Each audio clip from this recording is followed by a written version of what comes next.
अस्सलाम वालेकुम दोस्तों, क्या हाल चल है भाईजान। दूसरी गुड ब्रेकिंग न्यूज़ है और वो है नमाज ईद के हवाले से और कुछ और भी पाबंदियां हैं स्प्रिंग कमेटी की तरफ से।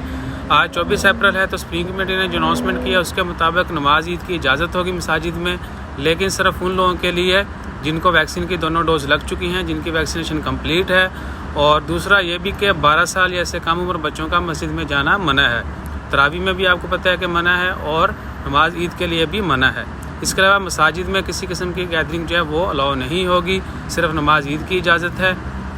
बाकी पाबंदियाँ जो पहले अनाउंस की थी वही हैं। और ये भी कि ईद के दिनों के दौरान जो है गैदरिंग से इज्तनाब कीजिए। और जो स्प्रिंग कमेटी ने पहले रूल बताए थे, यानी सिर्फ 70% तक जो वो गैदरिंग हो सकती है हॉल्स के अंदर, या बाकी जितने भी सेरेमनीज़ हैं या गैदरिंग है, मीटिंग्स वगैरह, वो सब इजाज़त होगी लेकिन लिमिटेड। तो अपना ख्याल रखिएगा और कहीं पर भी बाहर निकलें। बाहर वैसे मोस्टली जगहों पे तो आउटसाइड जो है वो मास्क की ज़रूरत नहीं है, लेकिन फिर भी कोशिश करें अगर आप बहुत ज़्यादा गैदरिंग में हैं, ज़्यादा हजूम में हैं, तो मास्क लाजमी पहनें। जुर्माने हो सकते हैं, ठीक है ना। तो गैदरिंग से इज्तनाब कीजिएगा, पार्टी वार्टी से इज्तनाब कीजिएगा।